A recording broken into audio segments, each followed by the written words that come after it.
Very good morning to all. Agasta NEET classes Lucknow. तो पहले तो आज हम स्टार्ट करने वाले अपना दूसरा टॉपिक ऑर्गेनिक कंपाउंड, ठीक है। लेकिन उसके पहले हम डिस्कस करते हैं कि पहले हम लोग पहले लेक्चर में क्या क्या पढ़े थे। देखिए, तो पहले हम लोगों ने हिस्ट्री देखी थी जिसमें हमने 3 कंपाउंड पढ़े थे। जो पहला कंपाउंड था, ठीक है, पहला कंपाउंड कौन था? यूरिया, ठीक है, वो अपने एलिमेंट से नहीं बना था। दूसरा कंपाउंड था एसिटिक एसिड, ठीक है, एंड थर्ड कंपाउंड था मीथेन, ठीक। तो ये दो मीथेन और एसिटिक एसिड ये अपने सेल्फ एलिमेंट से बने थे और पहला वाला सेल्फ एलिमेंट से नहीं बना था। तो हमारे 3 ऑर्गेनिक कंपाउंड कौन से हो गए? Urea, acetic acid and methane, ठीक। तो अगर जैसे क्वेश्चन पूछा गया तो पहला जैसे पूछा गया कि बताइए सबसे पहला ऑर्गेनिक कंपाउंड कौन सा है, तो हम बताएंगे ऑर्गेनिक कंपाउंड कौन सा है? हमारा यूरिया। लेकिन अगर पूछा गया कि सबसे पहला ऑर्गेनिक कंपाउंड जो अपने एलिमेंट से बना है तो कौन सा कंपाउंड होगा? Acetic acid and then second methane. और फिर हम लोग पढ़े थे टेट्रावैलेंट ऑफ कार्बन क्यों होता है, कार्बन इतनी ज्यादा बॉन्ड क्यों बनाते हैं, कैटेनेशन पावर इतनी ज्यादा शो क्यों करते हैं। तो हम लोगों ने वहां देखा था कि कैटेनेशन पावर इसलिए होती है क्योंकि उनकी साइज छोटी होती है जिसकी वजह से कैटेनेशन पावर ज्यादा होती है। और टेट्रा वैलेंसी शो करते हैं ना कि डाई वैलेंसी। क्यों? क्योंकि उनका एक इलेक्ट्रॉन एक्साइटेशन में चला जाता है तो जिसकी वजह से 4 इलेक्ट्रॉन फ्री हो जाते हैं, तो इसलिए वो बॉन्ड बना लेते हैं, है ना। और फिर हम लोगों ने क्या पढ़ा था? हम लोगों ने पढ़ा था कि किसकी रिएक्शन ज्यादा होती है, किसकी इलेक्ट्रोनेगेटिविटी ज्यादा होती है। मान लीजिए sp और sp2 sp3 दिए हैं, ठीक है, तो उसकी इलेक्ट्रोनेगेटिव किसकी ज्यादा होती है? हमने देखा था कि sp की ज्यादा इलेक्ट्रोनेगेटिव निकल के आई थी। क्यों आई थी? क्योंकि इसमें 3 बॉन्ड थे, है ना। फिर then sp2 and then sp3। और हम लोगों ने ये भी देखा था कि परसेंटेज ऑफ s कैरेक्टर निकाला था। तो परसेंटेज ऑफ s कैरेक्टर निकाला था तो ट्रिपल बॉन्ड वाले की 50% थी, ऑन डबल बॉन्ड वाले की 33% थी, एंड और जो sp3 था सेंटर सिंगल बॉन्ड वाला उसका लगभग 25% था। उसकी बेसिस पर भी हम लोगों ने देखा था कि जो परसेंटेज ऑफ s कैरेक्टर है उसकी बेसिस पे इलेक्ट्रोनेगेटिविटी भी ज्यादा है, ठीक।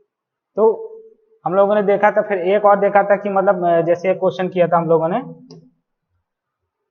कि मान लीजिए कोई इलेक्ट्रोफाइल है ना, एंड न्यूक्लियोफाइल है, इलेक्ट्रोफाइल एंड न्यूक्लियोफाइल। तो हम लोगों ने देखा था इसमें से इलेक्ट्रोफाइल किसके ऊपर जल्दी अटैक होगा एंड न्यूक्लियोफाइल किसके ऊपर जल्दी अटैक होगा। तो हमने देखा था कि एक था sp3 सेंटर, है ना, एक था sp2 एंड एक था sp3, ठीक। तो हम लोगों ने देखा था कि किसके ऊपर जल्दी इलेक्ट्रोफाइल अटैक होगा। तो हम लोग देखा था कि sp पे जल्दी होगा क्योंकि उनके इलेक्ट्रॉन क्लाउड ज्यादा होते हैं। हम ये लोग पहले पढ़ चुके हैं, यदि आपको फिर भी डाउट है तो आप मेरा पहला लेक्चर देख सकते हैं ना। फिर उसके बाद sp2 में हो जाता है क्योंकि इसके पास डबल बॉन्ड है जिसके बाद पाई बॉन्ड होता है तो इलेक्ट्रॉन क्लाउड ज्यादा होते हैं, मतलब इसमें डबल बॉन्ड, इसका ट्रिपल बॉन्ड, इसका सिंगल बॉन्ड, है ना। तो इलेक्ट्रोफाइल जल्दी अटैक कर देता है किस पे? पहले इस पे एंड देन इस पे, ठीक, समझ में आया? sp पे पहले एंड देन sp2 पे, ठीक। अब आप सोच रहे हैं कि तो इसका मतलब कि न्यूक्लियोफाइल, अगर हम SN1 रिएक्शन देखते हैं और SN2 रिएक्शन देखते हैं तो उसमें क्या आप सोचते होंगे कि ये न्यूक्लियोफाइल पहले अटैक करता है। नहीं, कहीं भी अटैक करेगा तो सबसे पहले इलेक्ट्रोफाइल ही करता है, ठीक है, फिर न्यूक्लियोफाइल करता है। वो डिपेंड करता है कि इलेक्ट्रोफाइल हम मानते हैं या न्यूक्लियोफाइल, किस पे डिपेंड करता है। हम एक स्लो स्टेप देखते हैं, रेट, जिसको हम बोलते हैं रेट डिटरमाइनिंग स्टेप, और हम लोग केमिकल काइनेटिक्स में आगे चैप्टर में पढ़ेंगे, है ना। तो ये हमारे जो हम पढ़ चुके हैं वो वाला कॉन्सेप्ट था। और आज हम स्टार्ट करने वाले हैं ऑर्गेनिक कंपाउंड, ठीक। ऑर्गेनिक कंपाउंड स्टार्ट करने वाले हैं उसमें देखेंगे कि हम सैचुरेटेड क्या होते हैं, किस टाइप के कार्बन होते हैं, डबल बॉन्ड, सिंगल बॉन्ड, है ना। तो उसके बेसिस पे देखते हैं, ठीक। तो हम देखते हैं organic compound. Classification of organic compound हमारा किस किस में है? या तो हमारा ऑर्गेनिक ये कंपाउंड कैसे हो सकते हैं, या तो ओपन चेन हो सकते हैं, मतलब खुले खुले पूरे में घूम रहे हैं, है ना, उस टाइप के, या फिर क्लोज चेन वाले हो सकते हैं। ओपन चेन वाले मतलब जैसे क्या, जैसे CH3, CH2, है ना, CH3, इस टाइप के ओपन चेन वाले हो गए। मान लो क्लोज करना है, क्लोज चेन वाले हैं तो मान लो जैसे ये क्लोज हो गया, क्लोज कोई भी बना लीजिए, ऐसा कोई नहीं है, ठीक। तो क्लोज चेन वाले हो गए, है ना। अब ये आ जाएगा ओपन चेन वाले में हो सकता है उनके पास केवल सिंगल बॉन्ड ही है ना, हो सकता है उनके पास डबल बॉन्ड या ट्रिपल बॉन्ड है। सिंगल बॉन्ड वालों को हम बोलेंगे सैचुरेटेड कार्बन, सैचुरेटेड कंपाउंड, है ना। अनसैचुरेटेड वाले को और डबल और सिंगल बॉन्ड वाले, ट्रिपल बॉन्ड वालों को अनसैचुरेटेड कंपाउंड। क्यों? क्योंकि उनमें देखो डबल बॉन्ड है, ट्रिपल बॉन्ड है, इसमें देखिए सिंगल बॉन्ड है, ठीक। तो इसमें हम क्या बोलेंगे, saturated compound and unsaturation compound. अब देखिए सैचुरेटेड कंपाउंड में एल्केन हो जाएंगे, क्योंकि इसमें डबल बॉन्ड तो दिख ही नहीं रहा है, तो एल्केन हो जाएंगे। जैसे एग्जांपल कोई भी ले लीजिए, CH3, जैसे मैंने पहले ऊपर लिया था CH2 CH3, है ना। ये जैसे एल्केन हो गया, देखिए इसमें सभी में सिंगल सिंगल बॉन्ड है, इसी में डबल बॉन्ड नहीं है, है ना। अब जैसे इसको एल्केन को हम क्या बोलते हैं, पैराफिन। मोम देखिए, मोम जैसी होती है, तो उसको पैराफिन बोलते हैं। और ये होती है एल्कीन, इसमें डबल बॉन्ड या फिर ट्रिपल बॉन्ड वाला, तो 3 बॉन्ड होगी जिसके पास, तो हम इसको बोलते हैं एल्काइन, इसको एल्कीन एंड देन इसको एल्केन। डबल बॉन्ड वाले को एल्कीन, और जिसमें 3 बॉन्ड हो गए तो एल्काइन या फिर एसिटिलीन भी बोल सकते हैं, ठीक। अब जैसे इसमें कोई भी एग्जाम्पल ले लिए, CH2 डबल बॉन्ड CH2, ऐसे लिख सकते हैं हम लोग, है ना। इसमें जैसे इसमें तो हम क्या लिख सकते हैं, CH 3 बॉन्ड लगाना है हमको। मान लीजिए ये वाला एग्जाम्पल ले लिया मैंने, एक इसको रब कर देता हूँ, जैसे सिर्फ 3 बॉन्ड है CH, ठीक।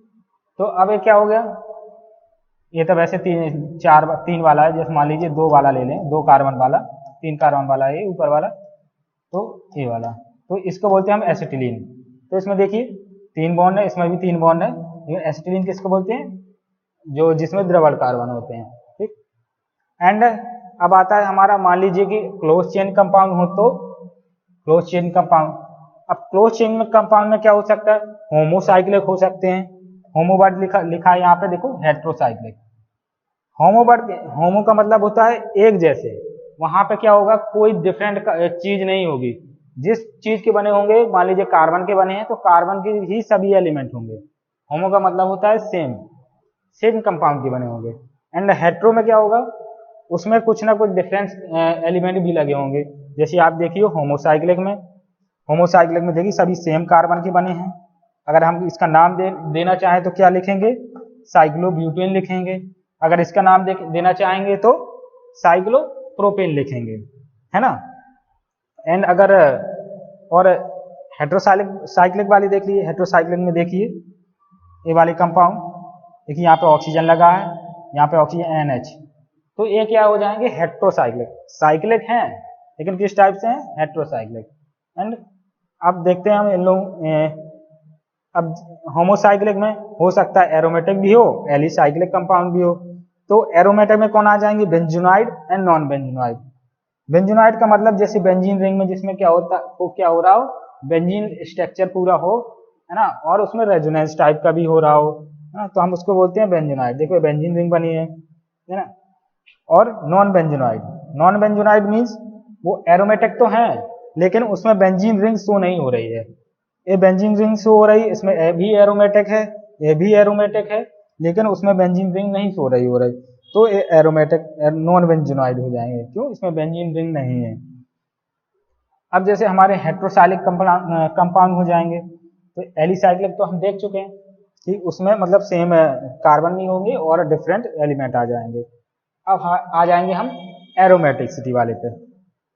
क्या होगा, जिसके पास एरोमेटिक तो होगा, मान लीजिए एरोमेटिसिटी तो होगी, लेकिन वो एरोमेटिसिटी में मतलब उसमें हेट्रोसाइक्लिक कंपाउंड जुड़े होंगे। मान लीजिए जैसे ऑक्सीजन जुड़ा है, इसमें नाइट्रोजन जुड़ा है एंड इसमें भी नाइट्रोजन। मान लीजिए किसी ने अगर इसका नाम पूछ लिया तो क्या बताएंगे आप लोग, तो इसका नाम होता है फ्यूरॉन।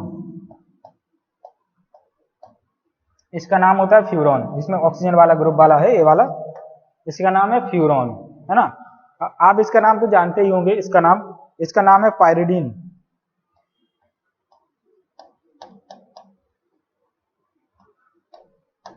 पायरिडीन जिसमें नाइट्रोजन ग्रुप लगा है, पायरिडीन आपने देखा ही होगा, पायरिडीन, है ना। इनमें देखो पायरिडीन, फ्यूरॉन में हाइड्रोजन नहीं है, पायरिडीन में भी हाइड्रोजन नहीं है, लेकिन इसमें देखो ये वाला कंपाउंड, इसको बोलते हैं पायरोल। Pyrrole compound. तो जैसे मैं नाम क्यों बता रहा हूँ यहाँ पे पायरॉल, पायरिडीन एंड फ्यूरॉन, क्या इसकी जरूरत होती है? हाँ, जैसे मान लीजिए कोई भी मतलब क्वेश्चन पूछा गया आपसे कि बताइए पायरॉल से रिएक्शन हो रही है, ए कंपाउंड इससे रिएक्शन हो रही है, ए बन रहा है कंपाउंड, तो आपको पायरॉल पहले पता होना चाहिए, तब तो आप रिएक्शन करा पाएंगे। जब आपको पायरॉल ही पता नहीं है क्या है, या फिर पायरिडीन भी पता नहीं है क्या है, तो आप फिर रिएक्शन कैसे करा पाएंगे? इसलिए एक कंपाउंड के नाम से भी याद रहना चाहिए और स्ट्रक्चर भी। ठीक है, अब जैसे हम लोगों को क्या है, अभी ऑर्गेनिक केमिस्ट्री स्टार्ट हो रही है, ठीक है ना, सही तरीके से। बाद में हम लोग कंपाउंड पढ़ेंगे तो ये नाम भूलते चले जाएंगे, इसलिए मैं इसलिए पहले ही नाम बता दे रहा हूँ, लिखता चला जा रहा हूँ। जैसे एक कंपाउंड और देखा होगा आपने, इसमें लिखा नहीं है लेकिन एक कंपाउंड और बना देता हूँ, ऐसे देखा होगा आपने, इसको बोलते हैं थायोफिन। थायो क्यों? क्योंकि इसमें सल्फर कंपाउंड लगा है।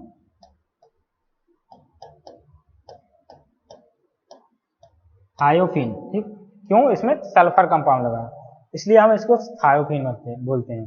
ठीक है, तो हमारा बेसिकली काम क्या था कि ऑर्गेनिक कंपाउंड को हम किस फॉर्म में देख रहे थे। ओपन चेन कंपाउंड हो सकती है, क्लोज। ओपन चेन में सैचुरेटेड या अनसैचुरेशन, सैचुरेशन जिसमें मतलब सिंगल बॉन्ड हो, अनसैचुरेशन मीन डबल बॉन्ड या ट्रिपल बॉन्ड हो उसमें। ठीक है, सैचुरेटेड कंपाउंड में एल्केन हो सकते हैं, या फिर अनसैचुरेशन में एल्कीन या एल्काइन हो सकते हैं। ठीक है, इसी एग्जाम्पल देख लीजिए आप, है ना। अब इसे ओपन चेन कंपाउंड में क्या, क्लोज वाले में क्या हो सकते हैं, होमोसाइक्लिक भी हो सकते हैं या हेट्रोसाइक्लिक हो सकते हैं।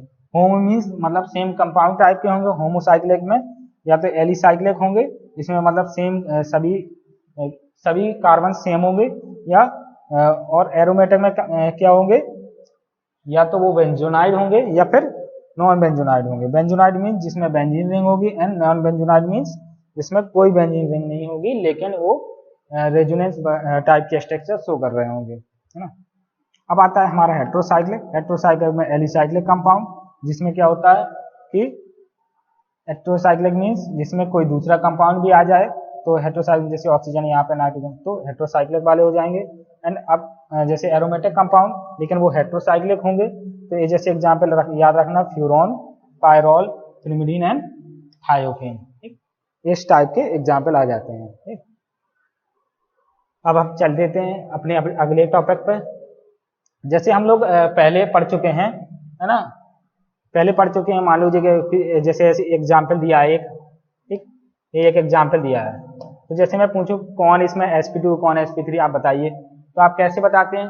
पहले आप देखते हैं बैलेंस शेल इलेक्ट्रॉन पेयर, उसमें कितने valence shell electron pair, lone pair भी देखते हैं और बॉन्ड पेयर भी देखते हैं, है ना।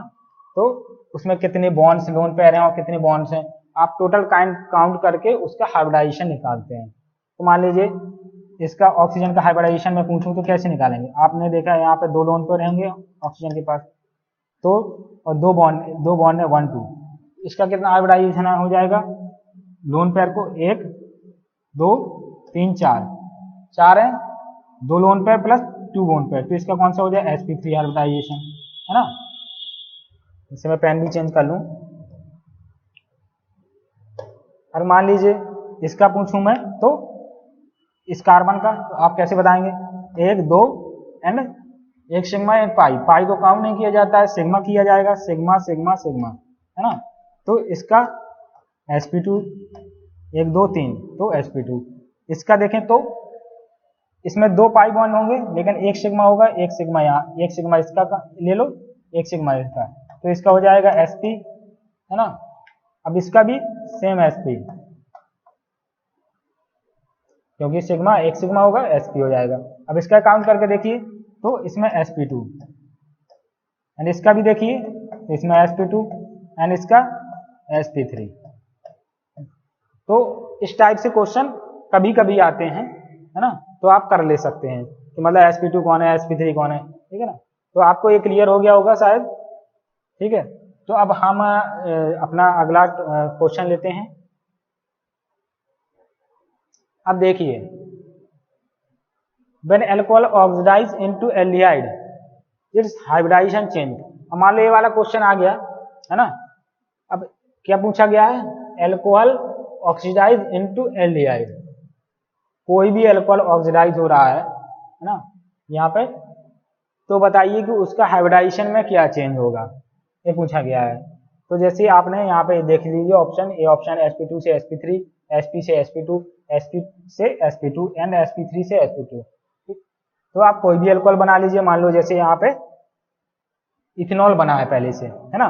अब इथेनॉल में कोई भी ऑक्सीडाइजिंग एजेंट डाल देंगे आप, ऑक्सीडाइजिंग एजेंट, है ना, ऑक्सीडाइजिंग एजेंट डाल देंगे तो क्या होगा, अल्कोहल है तो एल्डिहाइड में कन्वर्ट हो जाएगा।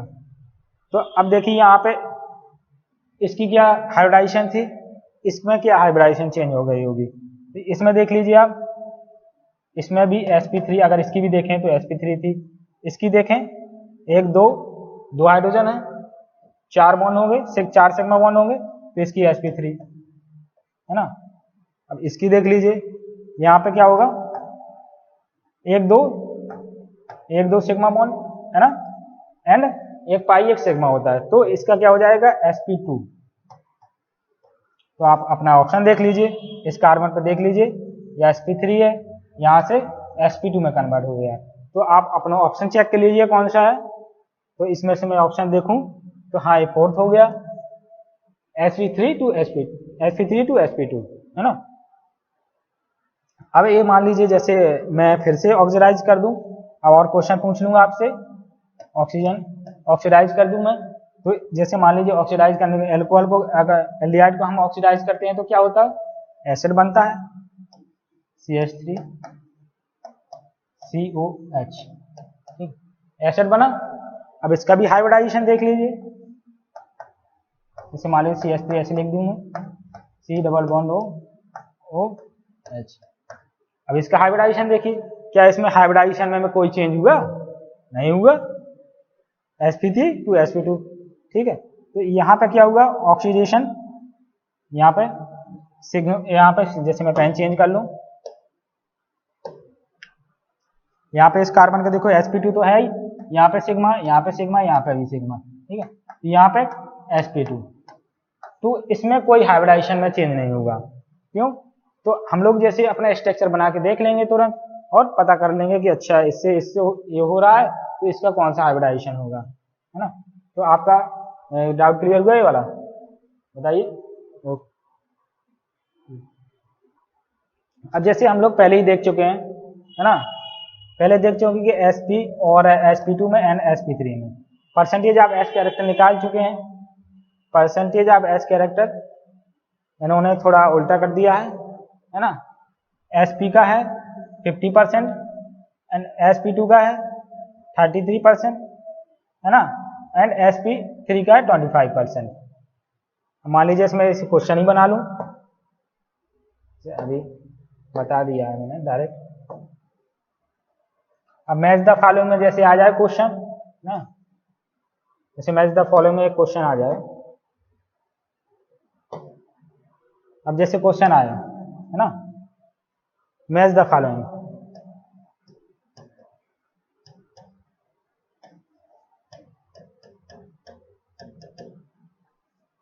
मैच द फॉलोइंग, तो आप क्या मैच करेंगे, sp में कितने s% के कैरेक्टर आपको बताया था मैंने, 50%, है ना, तो 50% हो जाएगा।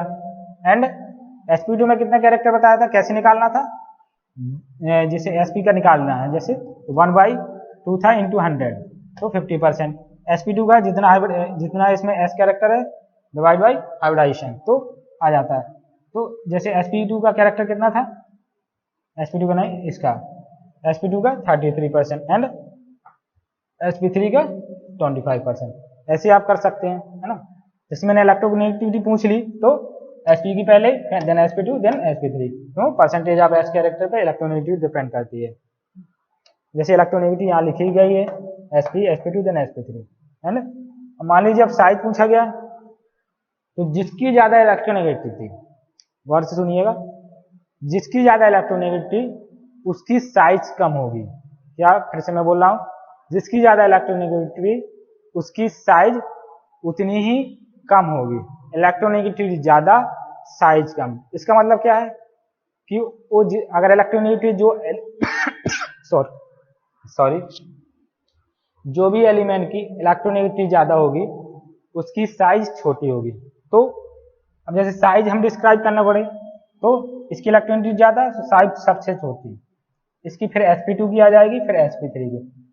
साइज इसका मतलब क्या है, हमारी साइज इनवर्सली प्रोपोर्शनल होती है इलेक्ट्रोनेगेटिविटी के, है ना। जैसे यहाँ पे लिखना चाहूं मैं तो size inversely proportional to electronegativity, है ना। यहाँ पे इनवर्सली प्रोपोर्शनल टू इलेक्ट्रोनेगेटिविटी आ जाएगा। इलेक्ट्रोनेगेटिविटी इसकी ज्यादा थी, sp2 इसकी बेसिस पे, ठीक। अब ए वाला क्वेश्चन देखिए, ये हमारा देखिए इसमें सिंगल बॉन्ड वाला मतलब sp3 होगा, ये sp2 है एंड sp3। अब मैं इस पे ऐसे जल्दी जल्दी लिखते जा रहा हूं क्योंकि आपको समझ में आ गया है। इसमें देखिए सिंगल बॉन्ड है तो sp3 में कितना बॉन्ड बढ़ा है, 154 पिकोमीटर, 134 पिकोमीटर, 120 पिकोमीटर। तो इसमें देखिए सबसे बॉन्ड ज्यादा बड़ा किसका है, इसका है, तो इसकी साइज ज्यादा बड़ी होगी, तो इसकी साइज ज्यादा बड़ी होगी, है ना।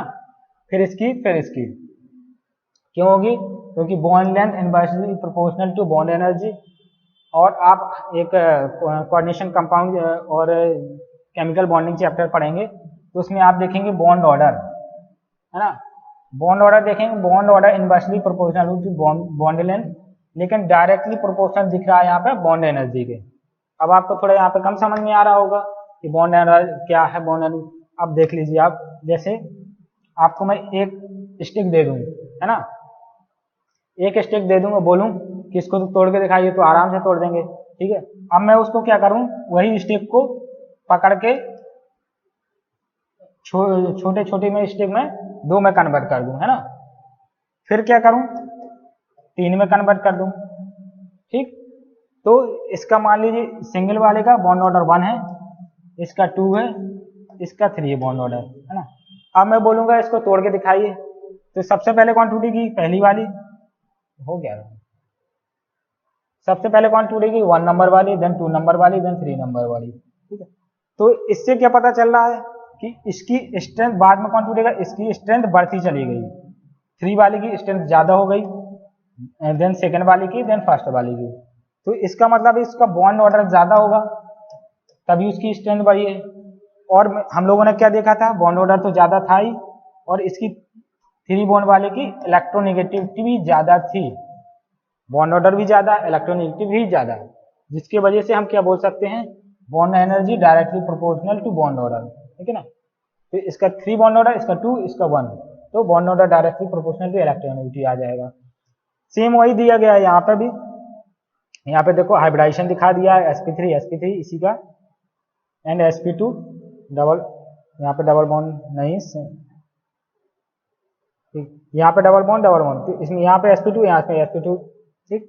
यहाँ पे 3 बॉन्ड है तो sp and then hybridisation, bond length directly proportional size of hybridisation orbital, इसका साइज हाइब्रिडाइजेशन ऑर्बिटल, इसका मतलब sp3 का ज्यादा size, then sp2, then sp। आपको समझ में आ गया होगा, आगे ले चलता हूँ मैं। सेम यहाँ पे दिया गया है कि मतलब CH का बॉन्ड sp3 है अगर कोई भी, तो इसकी ज्यादा साइज होगी, देन इसकी साइज ज्यादा होगी, देन इसकी साइज ज्यादा होगी, मतलब पहले फर्स्ट की sp3 वाले की, देन sp2 वाले की, देन sp की। क्यों, क्योंकि bond length inversely proportional to होता है इलेक्ट्रोनेगेटिविटी। इलेक्ट्रोनेगेटिविटी सबसे ज्यादा किसकी होगी, इसकी, देन इसकी, देन इसकी। ये क्योंकि sp है, sp की ज्यादा इलेक्ट्रोनेगेटिव होता है, देन sp2 की, देन sp3 की, ठीक है ना, इलेक्ट्रोनेगेटिविटी का ऑर्डर।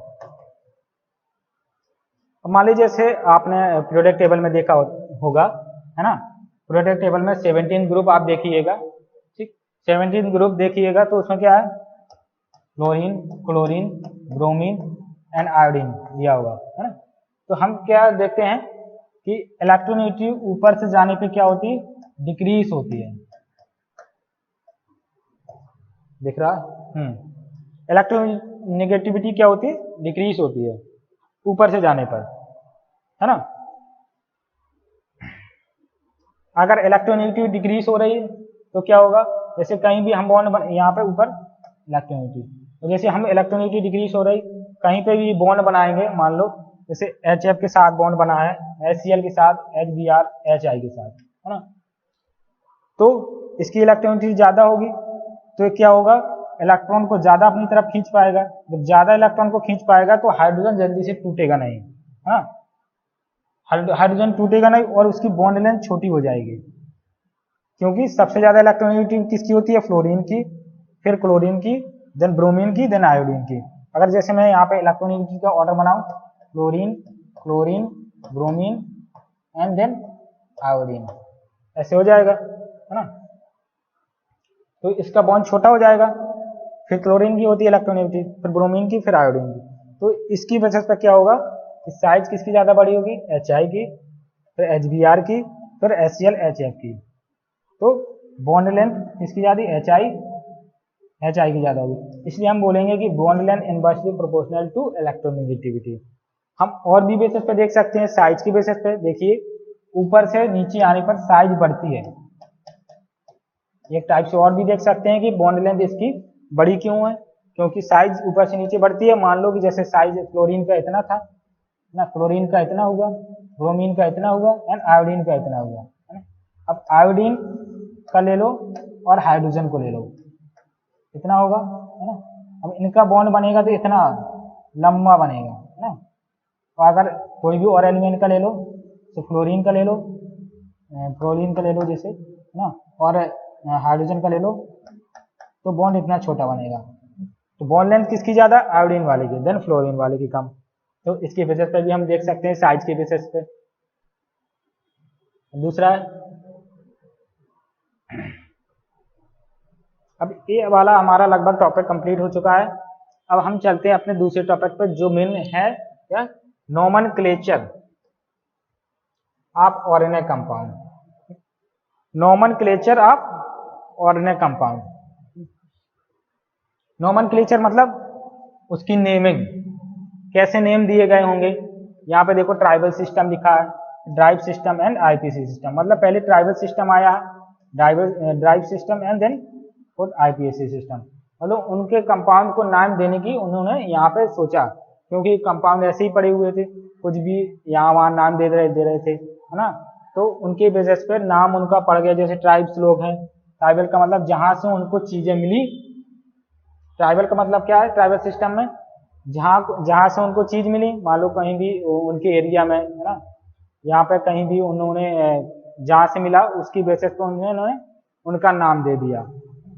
तो हम पहले पढ़ेंगे। And then drive system. Drive system क्या, ट्राइबल सिस्टम से ही बने होंगे। एंड देन हमारा मेन इंपॉर्टेंट आता है IPC सिस्टम। तो पहले हम देखते हैं ट्राइबल सिस्टम में क्या है, एंड देन IPC सिस्टम में। देखो ट्राइबल सिस्टम में मेनली क्या है, जैसे मैंने बताया, ट्राइबल सिस्टम पर कैसे नेमिंग की गई थी, naming of organic compound based on source, जहां से उनको प्राप्त हुआ। सोर्स मीन जहां से उनको मिला, मतलब लोकेलिटी में मिला गया होगा, है ना, सोर्स, या फिर डिस्कवरी, जहां पे उन्होंने डिस्कवरी की, property organic compound, property of organic compound. Naming of organic compound बस based on source, discovery, property of organic compound. हम जैसे वो मिले उसी टाइप से उन्होंने क्या किया, उसका नाम रख दिया है। ठीक, तो हमारा ट्राइबल सिस्टम आता है जैसे सोर्स से मिला, या फिर जिस बेसिस पर डिस्कवरी हुई, या फिर उसी कंपाउंड की किस टाइप की प्रॉपर्टी है उसके बेसिस पर उन्होंने नाम रख दिया। मान लो जो कंपाउंड कैसा है, लंबा लंबा था, तो उसके बेसिस पर नाम रख दिया, है ना। कुछ कंपाउंड कहते थे साइक्लिक थे, तो उस बेसिस पर काम रख दिया। कुछ कंपाउंड ऐसे थे कि मतलब पूरी साइक्लिक नहीं थे, ना, ऊपर नीचे लगे थे, तो उस बेसिस पर नाम रख दिया। तो अब आता है किस बेसिस पर रखा, on the basis of structure. उन्होंने क्या देखा कि अच्छा उनका ऐसा स्ट्रक्चर है, तो उसकी बेसिस पे उन्होंने नाम रख दिया। स्ट्रक्चर की बेसिस पे क्या, जैसे हम लोग एन मीन्स होता है नॉर्मल, नॉर्मल, नॉर्मल, ये आइसो ग्रुप है, नियो ग्रुप है, अभी आपको पता चलेगा चेन। मतलब उनकी बेसिस पे इन्होंने ऐसे नाम रखा है, जैसे मान लो लंबा चेन है तो नॉर्मल रख दिया, थोड़ा साइड में है तो आइसो रख दिया, थोड़ा और चेन ग्रुप लगे हैं तो नियो रख दिया, है ना। पूरा चेन ग्रुप में है, कंपाउंड फॉर्म में तो चेन रख दिया। अब जैसे क्या है अनब्रांच्ड कार्बन, इसमें क्या होगा कि इसमें कोई भी ब्रांचिंग नहीं होगी। Unbranch carbon chain of alkane known as normal chain prefix, जिसमें कोई ब्रांचिंग नहीं होगी। मतलब हम एग्जाम्पल जैसे ले सकते हैं अनब्रांच वाले में, मैं जैसे यहाँ लिख लूँ अनब्रांच वाला, जैसे कोई भी CH3 CH2 CH2 CH3, इसमें कोई ब्रांचिंग है नहीं है। अब कोई और जैसे नॉर्मल एग्जाम्पल ले लें CH3 CH2 CH3, यहाँ पे कोई ब्रांचिंग है नहीं है, तो हम इसको क्या नाम देंगे, N ब्यूटेन, आप तो आज में पढ़े होंगे नाम वगैरह इसका, N प्रोपेन, ठीक है, नॉर्मल प्रोपेन नॉर्मल ब्यूटेन, ऐसे आप नाम दे सकते हैं। क्यों?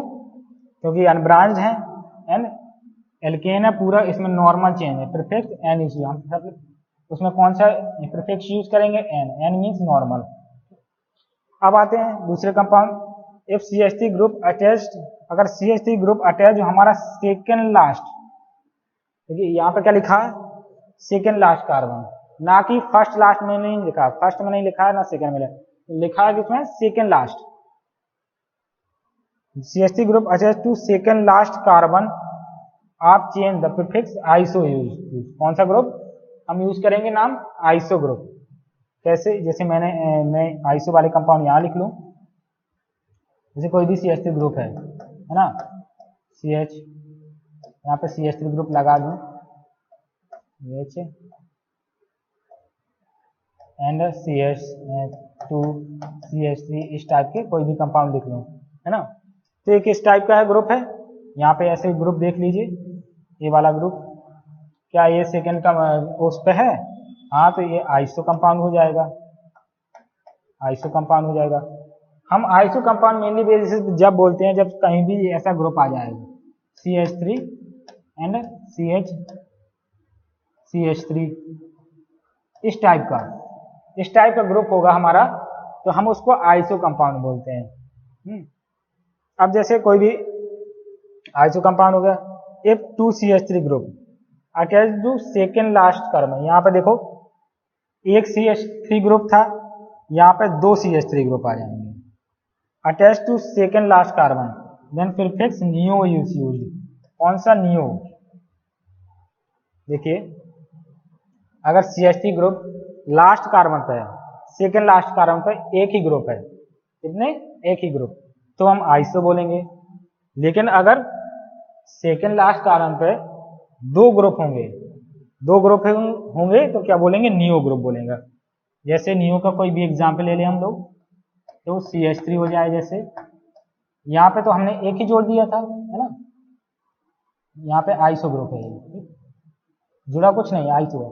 यहाँ पे जैसे CH3 जोड़ दिया, है ना, CH3 जोड़ दिया, ठीक, यहाँ पे भी, यहाँ तो कोई दिक्कत ही नहीं, कुछ भी जोड़ दो, तो एक इस टाइप के ग्रुप हो जाएंगे नियो।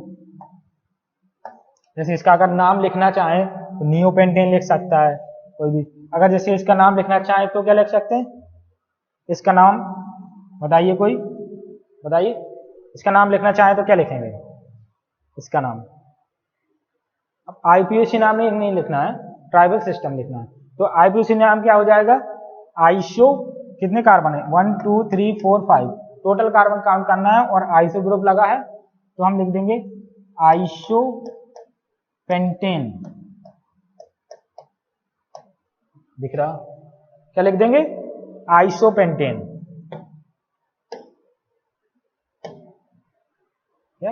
आइसो पेंटेन, है ना।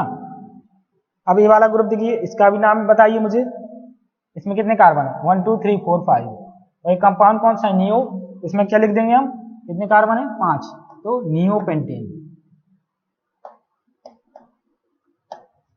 है ना। तो आई होप आप सबको समझ में आ गया होगा। अब चेन वाला हम लोग देखेंगे, न्यू चेन वाला ग्रुप अलग से, है ना।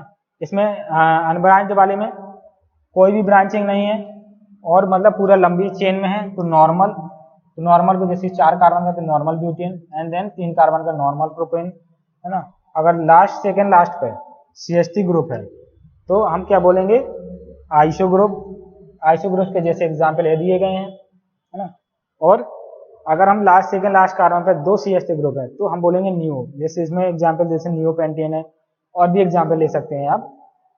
अब जैसे यहाँ पे कुछ और एग्जाम्पल देख लेते हैं। जैसे ये वाला कार्बन कंपाउंड है, तो कितने कार्बन का, 4 का है, तो नॉर्मल ब्यूटेन बोलेंगे।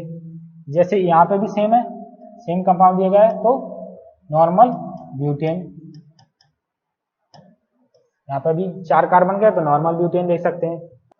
तो आज हमारा यहीं तक है, क्योंकि मेरी स्लाइड भी खत्म हो चुकी हैं, है ना। तो आई होप आपको सब समझ में आ गया होगा।